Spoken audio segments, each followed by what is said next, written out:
Wow. Can you remember your first bike? Can you see the bike? Yeah, well, I could remember my first bike, but I was probably 7 or maybe slightly younger, yeah. And was never given the option to use what they call training wheels or stabilizers. It was just, you're going to hop on the bike and you're going to cycle towards the gate at the end of the driveway. And my dad, like, running behind me, trying to balance the bike a little bit, yeah. And then forgetting to brake or stop because he hadn't told me how to do that, like, yeah. And crash straight into the gates, and then I wouldn't get back on it again, yeah. Having a bike where I lived in County Meath it was rural. So, you know, times were different back then. You know, if you wanted to go visit a friend or a mate, it was like on your bike, you'd cycle 4 or 5 miles. And he driving you everywhere. Like, he mightn't even be there when you get there. And then you're told he's at Matt's, you know, and then you cycle another 2 miles to get to Matt's house, and they're down the fields. So then your bike was, going down the fields like a tractor lanes and stuff, yeah. So it was just a way of freedom to get from A to B to give you independence. So did you have roads or you were off-road as well? Yeah, you just took your bike everywhere, didn't you? You know, you never thought about it like the way you have gravel bikes these days and mountain bikes. It was just a form of transportation. It was quicker than walking or running. Yeah. So yeah, and you thought you were Evel Knievel on your bike. You thought you could do anything, you know, yeah. I can go on roads, I can go up a ditch, I can go down a ditch, yeah. I can go through the fields, yeah. Which you couldn't really because you got a puncture eventually, but yeah. At the time, you know, when you're 7 or up to 17, still using the bike, you know, yeah. My dad was great. My dad was an engineer. He was he was mechanical engineering, so there was always bicycles in the house. And as a kid and as a teenager, a young man, he worked in a bicycle store called the Rutland in Rutland Street in Dublin. So he had a bike. He had an Eddie Merckx. And that was like, don't touch my bike, you know. You weren't allowed go near his bike. You've got a couple of Eddie Merckx there, I have one, yeah. A Team 711 Eddie Merckx, which is in the process of being built up. Still waiting to get parts for it, yeah. But so he had, not in that colour, his was kind of a maroony red. And yeah, that was kind of his pride and joy. Not that he used it that much, but, you know, yeah, you weren't allowed to go near it. Yeah, well, the newer bikes are mostly made of carbon fibre, so that is a pretty light material, but they do only have a shelf life of X amount of years, and it does break down, yeah. And it's prone to breaking and cracking. Like if it gets a bad drop, it's going to crack. The frame is going to crack. And they can be repaired, but sometimes they can't either. And the ride, I have to say, I never really appreciated this till I started riding steel bikes, but they do ride different. Even though it's an older technology. I'm not trying to be all romantic about this, but there is a certain amount of romance, I guess, in cycling older bikes, vintage bikes, classic bikes. They absorb vibrations, road noise, like chip seal, and so much better than a carbon bike, you know. Just like, you just won't feel as much wear and tear on you physically riding a steel bike. Yeah, and you do have to allow for, they're a little heavier, you know, so you're not going to be as fast up the hills as the guy on the carbon bikes. But over a long day, good miles, you're probably going to get off the bike feeling a little bit fresher, you know. You might work a little harder to keep up with them, but you'll feel a little bit fresher, especially around, you know, your wrists, your forearms, place like your lower back maybe as well. Really? Yeah. Because you're not compensating with your body movements? Or just the actual vibrations, like kind of running through the carbon frames versus the steel frames, yeah. Right. Now, a lot of the newer bikes have much bigger tire clearance, so you can put on wider tires, which will sort of compensate for that. But there also is something nice about riding a steel bike, you know. Yeah. Well, a bike for life, like nowadays, a lot of the sort of the high-end bike manufacturers are moving to like the space age materials like titanium. So they're using the design of newer frames, giving wider tire clearance in the rear triangle and the front fork. So you're getting your steel frame with titanium materials, which is a bike for life because it doesn't rust. It's still pretty light, and you've got the benefit of using the newer group sets with the wider tires. So it's really the best of both worlds. Yeah. So it's kind of gone full circle, but it's been modernized as well. You know, it's bang up to date. Yeah, right. Yeah, and they are using frames, some with lugs. I mean, lugs is the piece that bonds your top tube and your headset all in through here, and then some of them are just using them Yeah, some are using with lugs. Like Colinago's latest frame, the C68, they actually have them made from titanium and they're 3D printed. Right. Yeah, and we're talking like a 20K bike. Yeah, fully built. And then some of them are just using basically like a TIG weld where it's just a tube, it's just mitered to join this one, and there's just like a very, very tin weld seam around it. You know, it's kind of hard to see. But yeah. I just love all the old school frames with the beautiful ornate lugs, like all the craftsmanship, the level of detail that was done back in those days to make a bike.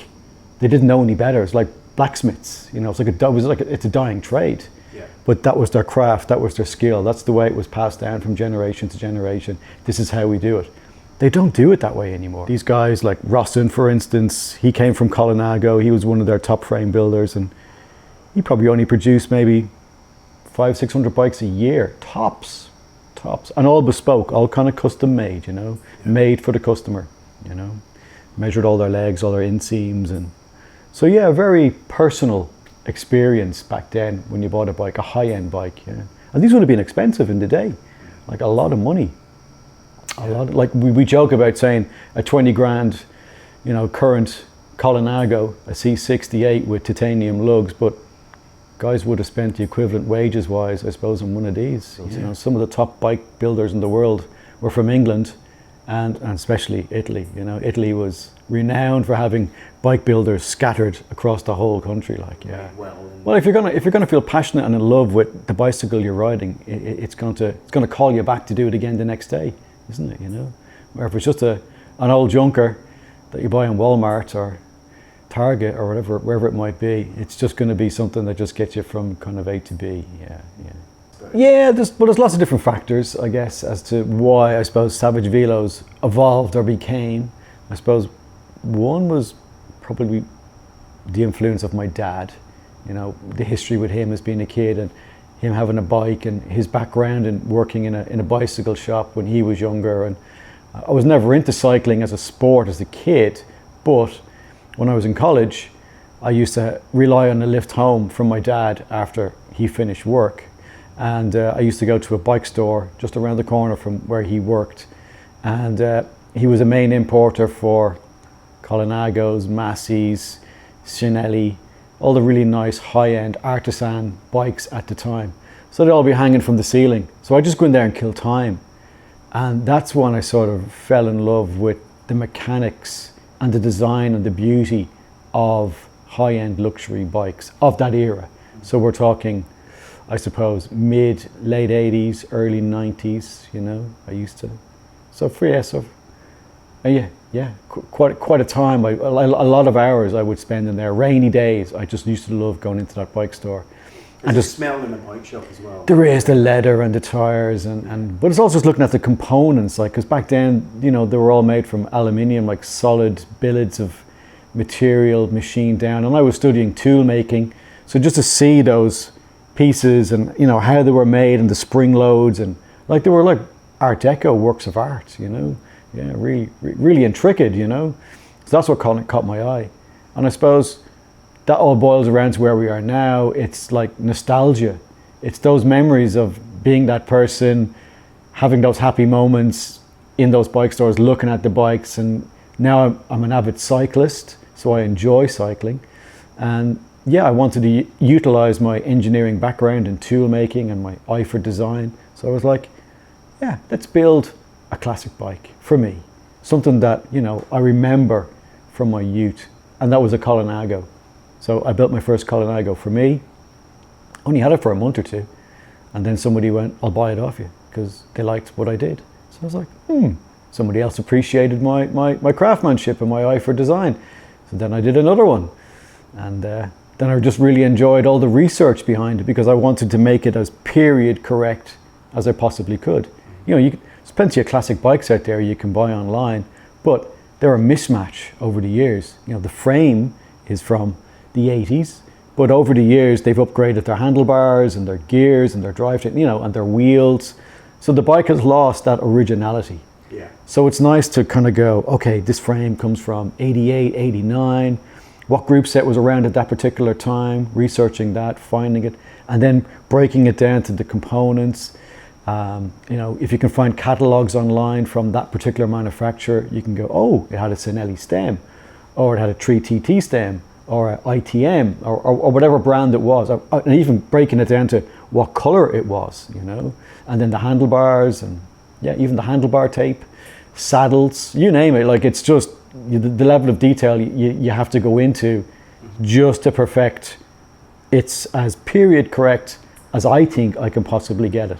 Now, bar one or two small features like the chains, I normally try to use more up-to-date modern chains on the bikes, just because they will shift a little bit better. And you know, and to be honest with you, you can't. It's pretty much impossible to find a chain that's 30 years old that is still in good working shape, like new old stock. And if you do, you're going to pay top dollar for it. So, you know, you have to make one or two small compromises.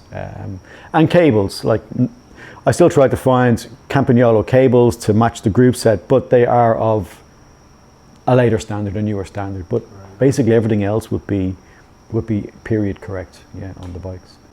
To be the owner of a vintage bike or a classic bike, it becomes a focal point. It's a talking point. Like even on the Sunday morning coffee ride, you know, everybody will look at the newer bikes, and they're two a penny. Design-wise, they pretty much all look the same, you know, bar the branding on them, and everybody uses pretty much the same group sets these days. So it is nice when somebody turns up on an old classic bike, and others will, you know, will appreciate it and go, oh. But everybody will always say, haven't we come a long way, you know, because the bikes nowadays are much lighter, much more responsive. But there is something nice about riding a steel bike, as I said, you know. Will those bikes be around in 40 years? You know? That's the thing. But will they have made enough of an impact that in 30 years' time people will even care or remember them? I don't think so. Yeah. I look at the current fleet of bikes that are out there now, and there's very few that I would say, oh, that's a future classic. Because who knows what the future of biking is going to be. You know? Yeah, well, that'll be their time, but then when that time rolls around and they have these classics will still be even more valuable. More, yes. Yeah, you know, I think if they can look this good 30 years later, I think in another 30 years they're still going to look the same. You know, if they're maintained by their owners correctly. Yeah. Or if I'm allowed to maintain them, they'll certainly look this good, yeah. Yeah.